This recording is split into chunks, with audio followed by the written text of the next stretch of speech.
Tayo ay natitipon sa ngalan ng Ama, ng Anak at ng Espiritu Santo. Amen. Ang pagpapala ng ating Panginoong Heso Kristo, ang pag-ibig ng Diyos Ama, at ang pakikipagkaisa ng Espiritu Santo naway sumainyong lahat. At sumainyo rin. Mga kapatid, mga kapanalig, ngayon po sa ating Ebanghelyo ay 3 beses po sinabi ng ating Panginoong Heso Kristo na huwag kayong matakot. Do not be afraid. As also as Padre Pio na sinasabi niya, don't worry. No?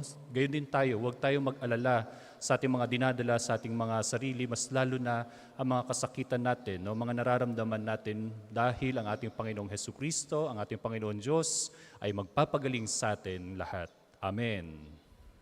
Mga kapatid, aminin muna natin ang ating mga kasalanan upang tayo maging karapat-dapat gumanap sa banal na pagdiriwang. Tayong lahat, inaamin ko sa makapangyarihang Diyos at sa inyo, mga kapatid, na lubha akong nagkasala sa isip, sa salita at sa gawa, at sa aking pagkukulang. Kaya isinasamo ko sa mahal na Birheng Maria, sa lahat ng mga anghel at mga banal, at sa inyo, mga kapatid, na ako'y panalangin sa Panginoong ating Diyos. Kawaan tayo ng makapangyarihang Diyos, patawarin tayo sa ating mga kasalanan, at patnubayan tayo sa buhay na walang hanggan. Amen. Panginoon, kaawaan mo kami. Panginoon, kaawaan mo kami. Kristo, kaawaan mo kami. Kristo, kaawaan mo kami. Panginoon, kaawaan mo kami. Panginoon, kaawaan mo kami.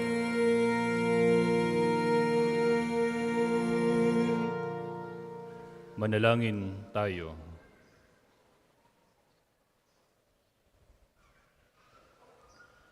Ama naming makapangyarihan, pakundangan sa pagpapakumbaba ng anak mong masunurin, ibinangon mo sa pagkadapa ang sangkatauhang masuwayin. Ipagkaloob mo sa amin ang banal na kagalakan upang kaming sinagip mo sa kalupinan ay magkamit ng iyong ligayang walang katapusan. Sa pamamagitan ni Yesu Kristo, kasama ng Espiritu Santo, magpasawalang hanggan. Amen. Tayo po ay magsuupo.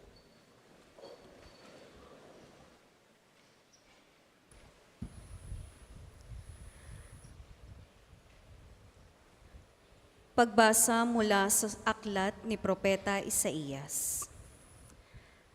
Nang taong mamatay si Haring Uzzias, nakita ko ang Panginoon. Nakaupo siya sa isang napakataas na luklukan. Ang laylayan ng kanyang damit ay nakalatag sa buong templo. May mga sirapin sa kanyang ulunan, at bawat isa'y may 6 na pakpak. 2 ang nakatakip sa mukha, 2 sa buong katawan, at 2 ang ginamit sa paglipad. Wala silang tigil ng kasasabi sa isa't isa ng ganito: Banal, banal, banal ang Panginoong Diyos na makapangyarihan. Ang kanyang kaniningay laganap sa sanlibutan. Sa lakas ng kanilang tinig ay nayanig ang pundasyon ng templo, at ang loob nito'y napuno ng usok. Sinabi ko, kawawa ako, marumi ang aking labi at naninirahan sa piling ng mga taong marurumi rin ang labi. Mapapahamak ako pagkat ako'y isang makasalanang nakakita sa Panginoon, ang makapangyarihang hari. Pagkatapos, may isang seraping sumapit ng baga sa dambana at lumipad na patungo sa akin. Ang baga ay idiniit sa aking mga labi at sinabi, Wala ka ng sala, Napawi na ang mga kasalanan mo. Narinig ko ang tinig ng Panginoon. Sino ang aking ipapadala? Sino ang aming susuguin? Sumagot ako, narito po ako. Ako ang isugo ninyo. Ang salita ng Diyos. Salamat sa Diyos. Ang tugon po sa Salmo, Panginooy naghari na, ang damit niya'y maharlika. Panginooy naghari na, ang damit niya'y maharlika. Panginooy naghahari, na ang suot sa katawan ay damit na maharlika at batbat ng kalakasan. Panginooy naghari na, ang damit niya'y maharlika. Ang sandigan ng daigdig, matatag ang pinatungan. Kahit ano ang gawin, pa'y hindi ito magagalaw. Ang trono mo ay matatag, simula pa noong una. Bago pa anuman, likas ika'y naroon na. Panginooy naghari na, ang damit niya'y maharlika. Walang hanggan, Panginoon, ang lahat ng tuntunin mo. Sadyang banal at matatag, ang sambahang iyong templo. Panginooy naghari na, ang damit niya'y maharlika. Magsitayo po ang lahat.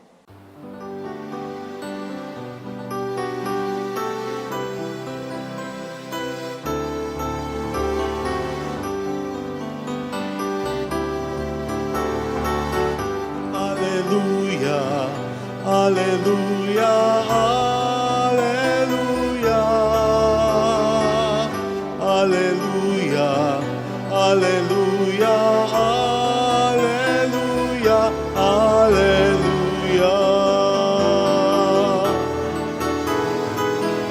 Hallelujah, hallelujah, hallelujah.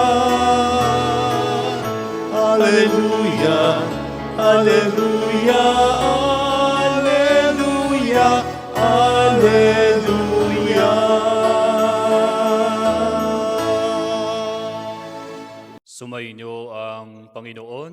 At sumainyo rin. Ang pagpapahayag ng mabuting balita ng Panginoon ayon kay San Mateo. Papuri sa iyo, Panginoon. Noong panong iyon, sinabi ni Jesus sa kanyang mga apostol, walang alagad na higit kaysa kanyang guro, at walang aliping higit sa kanyang Panginoon. Masisiya ng alagad na matulad sa kanyang guro, at ang alipin na matulad sa kanyang Panginoon. Kung ang puno ng sambayanan ay tinawag ng nilang Beelzebul, lalo nilang aalimurain ang kanyang mga kasambahay. Kaya huwag kayong matakot sa kanila. Walang natatago na di malalantad o nalilihim na di mabubunyag.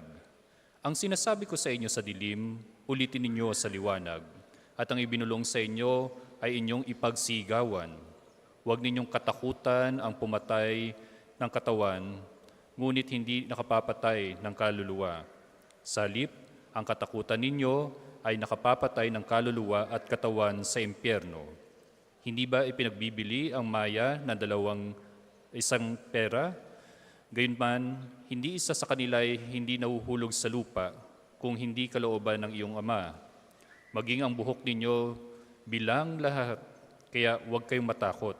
Higit kayong mahalaga kaysa libo-libong maya. Ang sino mang kumilala sa akin sa harapan ng mga tao, ay kikilalanin ko rin naman sa harapan ng aking Amang nasa langit. Ngunit ang magtatwa sa akin sa harapan ng mga tao ay itatatwa ko rin naman sa harapan ng aking Amang nasa langit. Mga kapatid, mga kapanalig, ang mabuting balita ng Panginoon. Pinupuri ka namin, Panginoong Heso Kristo. Tayo po ay magsupo. Gaya nga ng sabi ko kanina, ay 3 beses binanggit ni Jesus ang word na huwag kang matakot, no? Parang kay Padre Pio nga, don't worry, no? Pray, hope, and don't worry. Pero hindi lang basta-basta dapat na tayo ay huwag mag-alala, huwag tayong matakot, no? Parang kanta lang pala ito ng Eraserheads, no? Kaya sinilip ko yung cellphone ko kanina. Ano nga ba yung lyrics no, ng huwag kang matakot, no? Di ba yun? So, huwag kang matakot na matulog mag-isa, kasama mo naman ako. Ano ba sunod doon? Huwag kang matakot na umibig at lumuha, kasama mo naman ako. So parang si Jesus, pag umibig, lumuluha, nandyan pa rin ang ating Panginoong Jesus. Remember, our gospel for today is the commissioning of our apostles, so, mga apostoles natin. Sila ay ipinalayag na sila papunta sa kanilang mga misyon bilang mga apostoles. They are no longer na mga alipin ni Jesus, but because they are already apostles, they are already friends of Jesus. No? Sila na ang mamamahayag ng salita o mabuting salita ng ating Panginoon Diyos. Kahit anuman ang suungin nila, ay sila ay hindi pababayaan ng ating Panginoong Jesus. Kaya hindi kailangan matakot. So, gayon din tayo, bilang mga Kristiyano, ay hindi dapat tayo matakot na lumapit kay Jesus. Pero, paglapit natin kay Jesus, kailangan gayak tayo. Katulad ng ating nakaraang mga ebanghelyo, na that we have to take off our excess baggage. Kailangan kaligtain na natin, tanggalin na natin sa ating sistema, yung mga hindi kailangan natin ng mga bagahe sa buhay. Yung mga pabigat sa ating buhay. Baka si Mrs., baka itapon ninyo si Mr. Porket pabigat. Hindi pabigat yung mga Mr. nyo.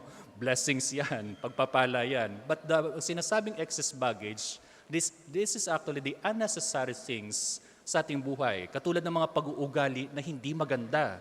Yung makasalanan, di ba? Kung nais po ninyo gumaling, sabi ko nga palagi dito sa ating dambana, ay dapat natin kaligtain, itakwil, talikuran, ang kasalanan. Hindi tayo gagaling kapag nandyan pa rin yung ating pag-uugali na palamura tayo, mainitin ang ulo, nandyan yung inggitin natin, di ba? That is actually our gospel for the last 5 days, mula nung Monday hanggang kahapon.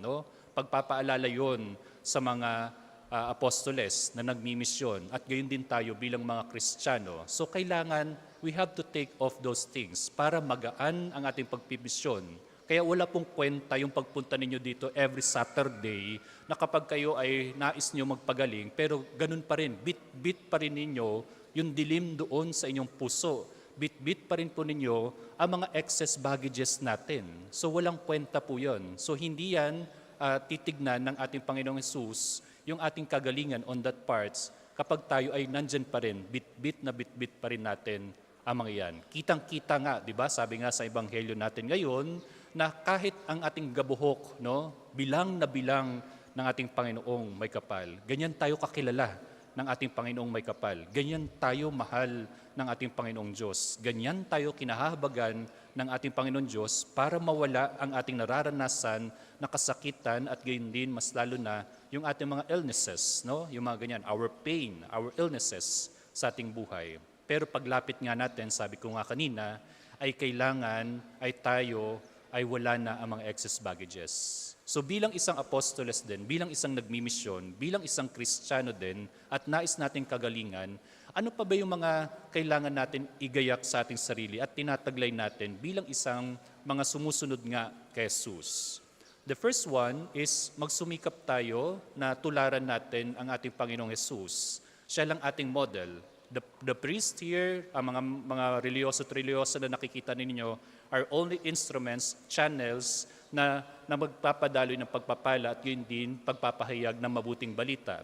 Kaya don't idolize the priest, don't idolize the religyoso at religyosa or mga consecrated person, but only Jesus Christ. Dahil siya ang ating modelo ng mabuting pag-uugali ng lahat at gayon din para tayo ay karapat-dapat na makapasok sa kaharian ng Diyos. Ito yung palaging paanyaya sa atin ng ating Panginoon Jesus.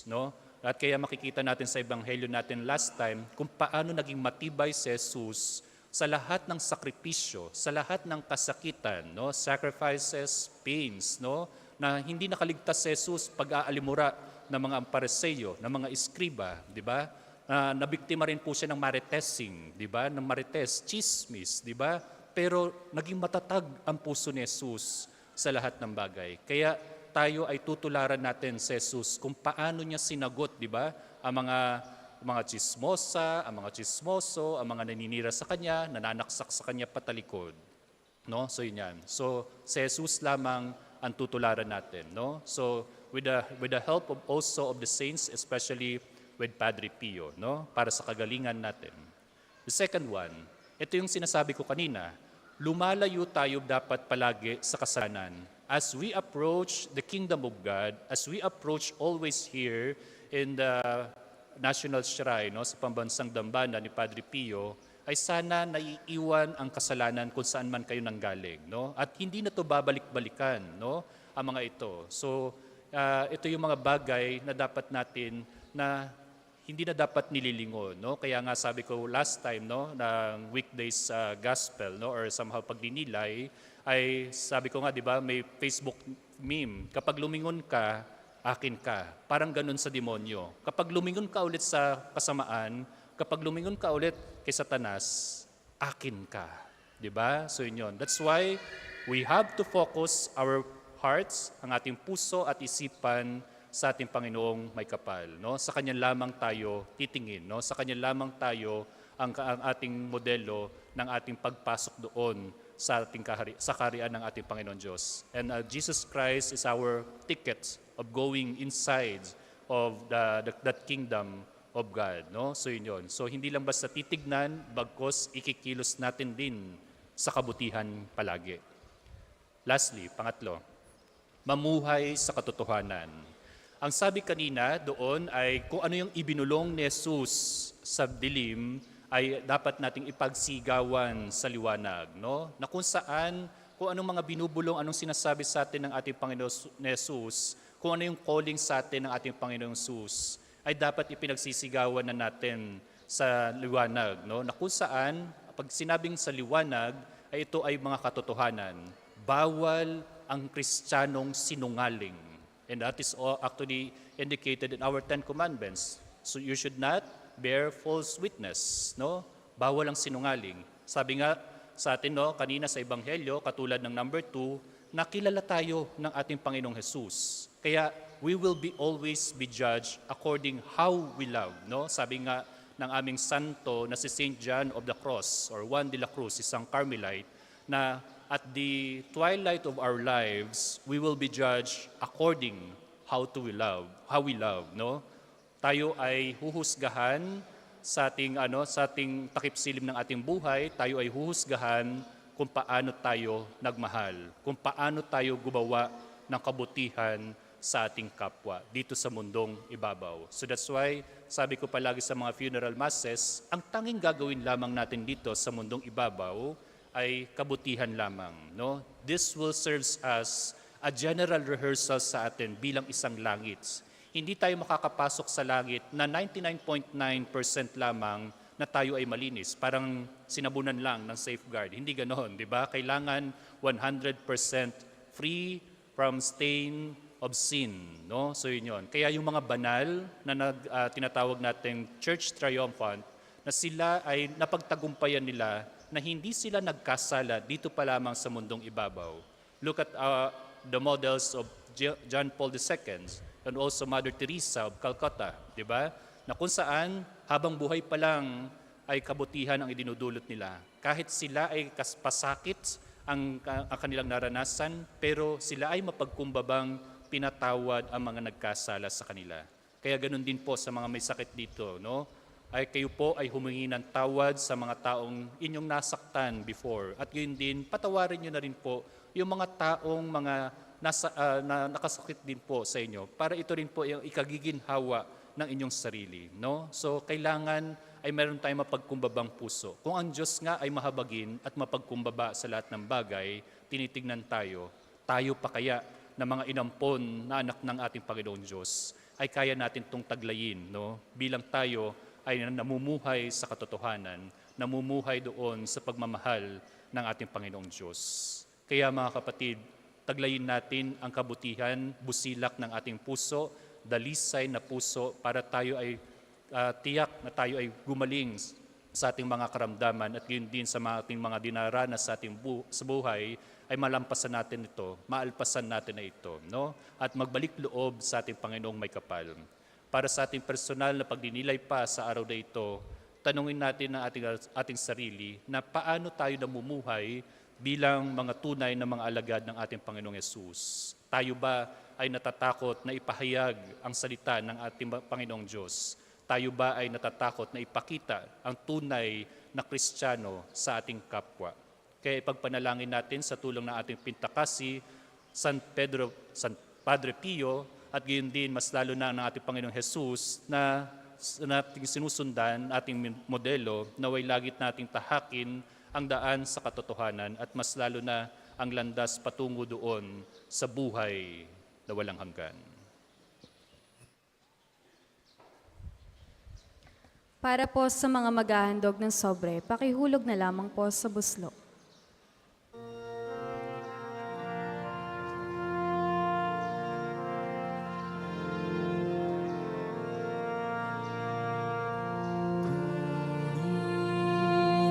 Natanggapin ang alay na ito, ang biyayang nagmula sa pagpapala mo. Tanda ng bawat puso pagkat inibig mo. Ngayo'y nananalig, nagmamahal sa'yo.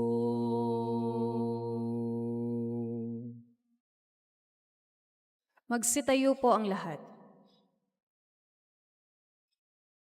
Manalangin kayo mga kapatid upang paghahain natin ay kalugdan ng Diyos amang makapangyarihan. Tanggapin nawa ng Panginoon itong paghahain sa iyong mga kamay, sa kapurihan niya at karangalan, sa ating kapakinabangan at sa buong sambayanan niyang banal. Ama naming lumikha, ang paghahain namin sa iyong ngalan ay siya nawang sa aming dumalisay upang ito ay maging pagganap araw-araw ng aming paglipat sa buhay sa kalangitan. Sa pamamagitan ni Jesucristo, kasama ng Espiritu Santo, magpasawalang hanggan. Amen. Sumainyo ang Panginoon. At sumainyo rin. Itaas sa Diyos ang inyong puso at diwa. Itinaas na namin sa Panginoon. Pasalamatan natin ang Panginoong ating Diyos. Marapat na siya ay pasalamatan. Ama naming makapangyarihan, tunay ngang marapat na ikaw ay aming pasalamatan sa pamamagitan ni Jesucristo na aming Panginoon. Lubhang nabagbag ang kanyang loob sa pagkakamali ng tao sa sansinukob, kaya't minabuti niyang siya'y ipanganak ng birheng bukod mong pinagpala sa babaeng lahat. Sa labi ng ibing kamatayan, kami ay inagaw ng namatay mong anak. Sa pagkabuhay niya, kaming kanyang binuhay upang kaugnay namin sa iyo'y huwag magwakas. Kaya kaysa ng mga anghel na nagsisiawit ng papuri sa iyo na walang humpay sa kalangitan, kami nagbubunyi sa iyong kadakilaan.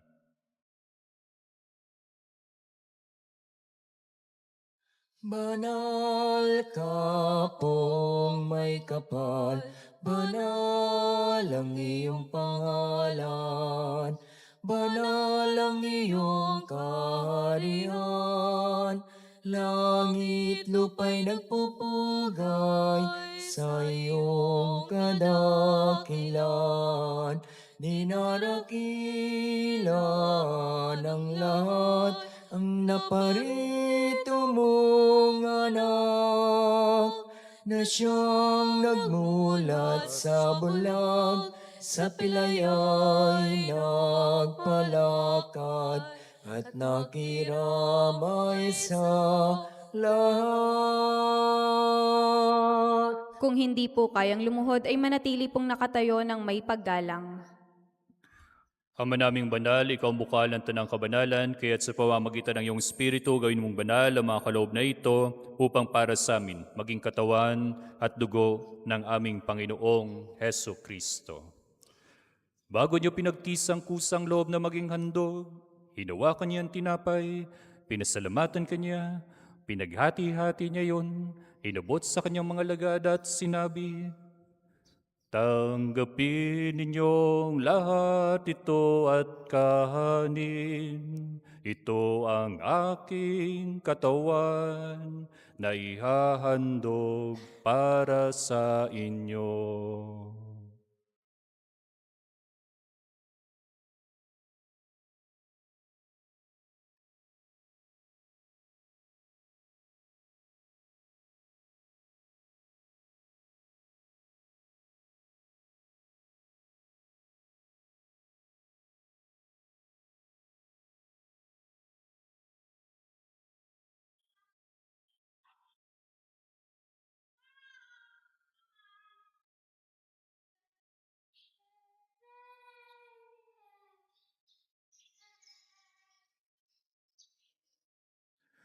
Gayon din nang matapos ang hapunan, hinawakan niya ang kalis at muli kanyang pinasalamatan.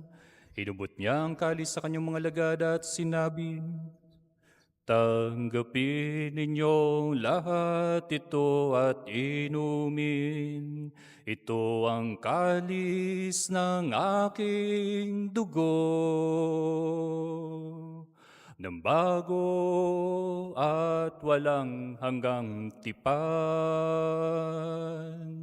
Ang aking dugo na ibubuhos para sa inyo at para sa lahat sa ikapagpapatawad ng mga kasalanan. Gawin ninyo ito sa pag-aalala sa akin."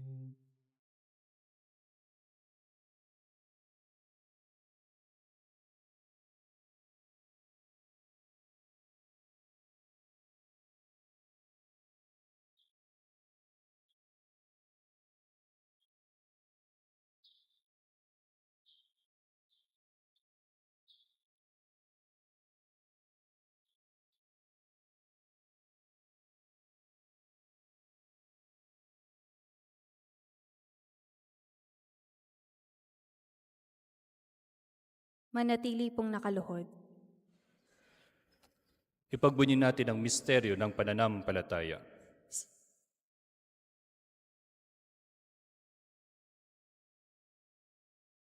Si Kristo ay gunitain, sarili ay lihain, bilang pagkait inumin, pinagsasaluhan natin, hanggang sa siya'y dumating. Ama, ginagawa namin ngayon ang pag-alala sa pagkabatay at muling pagkabuhay ng iyong anak. Kaya tinaalay namin sa iyo ang tinapay na nabibigay buhay at ang kalis na nagkakaloob ng kaligtasan. Kami nagpapasalamat dahil kami iyong minarapat na tumayo sa harap mo para maglingkod sa iyo. Isinasamo namin kami magsalo-salo sa katawan at dugo ni Kristo ay mabuklod sa pagkakaisa sa pamamagitan ng Espiritu Santo. Mga relyoso at relyosa at ang aming lingkod simbahan, alalahanin mo rin ang mga kapatid naming nahimlay na may pag-asang sila'y muling mabubuhay. Ganyan na lahat ng mga pumanaw, kaawaan mo't sila't patuloyin sa iyong kaliwanagan. Kaawaan mo at panggidapatin kaming lahat na makasalo sa iyong buhay na walang wakas. Kaisa ng Mahal na Birheng Maria, Nana ng Diyos, ang bulaklak at reyna ng Carmelo. Kaisa ng kanyang kabiyak ng puso na si San Jose. Kaisa ng mga apostol ni San Padre Pio at lahat ng mga banal na namuhay dito sa daigdig ng kalugod-lugod sa iyo, may pagdiwang nawa namin ang pagpupuri sa ikararangal mo sa pamamagitan ng iyong anak na aming Panginoong Heso Kristo. Per ipsum cum ipso et in ipso, estime Dei Patri omnipotenti, in unitate Spiritus Sancti, omnis honor et gloria, per omnia saecula saeculorum. Amen, amen, amen. Magsitayo po ang lahat. Sa tagubili ng mga nakagagaling na utos sa turo de Jesus na Panginoon natin at Diyos, ipahayag natin ng lakas loob.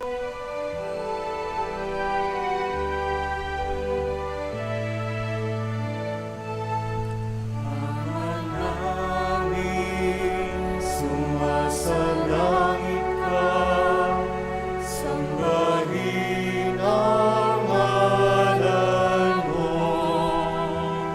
Mapasa amin ang kaharian mo, sundin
Hiling namin kami adya sa lahat ng masama, pagkaluban ng kapayapaan araw-araw, iligtas sa kasalanan at ilayo sa lahat ng kapahamakan, samantalang aming pinananambikan ang dakilang araw ng pagpapahayag ng tagapagtas naming si Hesu Kristo.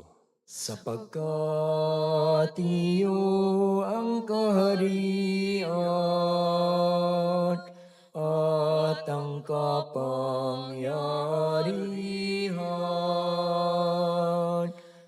at ang kapurihan magpakailanman. Amen. Panginoong Hesu Kristo, sinabi mo sa iyong mga apostol, kapayapaan ang iniiwan ko sa inyo, ang aking kapayapaan ang binibigay ko sa inyo. Tunghayan mo ang aming pananampalataya at huwag ang aming paulit-ulit na pagkakasala. Pagkaluban mo kami ng kapayapaan at pagkakaisa ayon sa iyong kalooban, kasama ng Espiritu Santo, magpasawalang hanggan. Amen. Ang kapayapaan ng Panginoon ay laging sumainyo. At sumainyo rin. Nang may kababaang loob, magbigayan tayo ng tanda ng pagmamahal, pagmamalasakit at kapayapaan sa bawat isa. Peace be with you.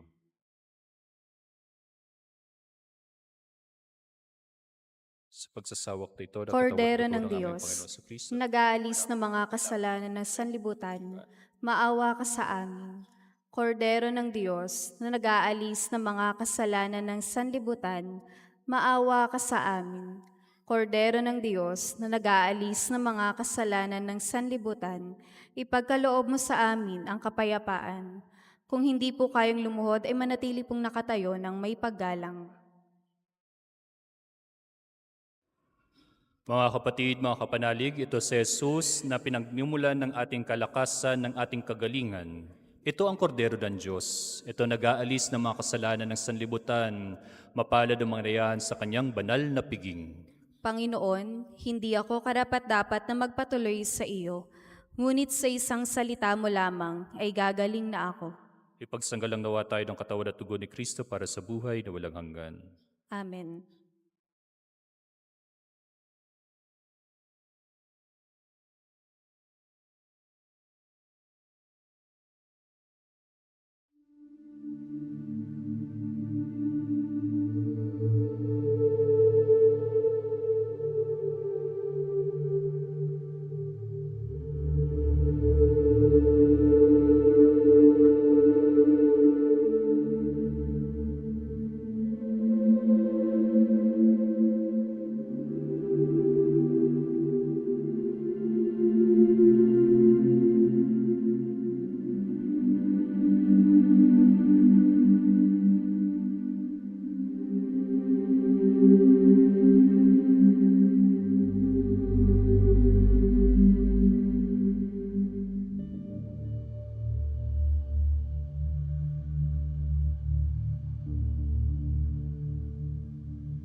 Manalangin tayo. Ama naming makapangyarihan, pakundangan sa pagpapakumbaba ng anak mong masunurin, ibinangon mo sa pagkadapa ang sangkatauhang masawayin. Ipagkaloob mo sa amin ang banal na kagalakan upang kaming sinagip mo sa kalupinan ay magkamit ng ligayang walang katapusan. Sa pamamagitan ni Jesucristo kasama ng Espiritu Santo, magpasawalang hanggan. Amen. Sumainyo ang Panginoon At sumainyo rin. at pagpalain kayo ng makapangyarihang Diyos, Ama, Anak, at ng Espiritu Santo. Amen. Humayo kayong mapayapa. Salamat sa Diyos.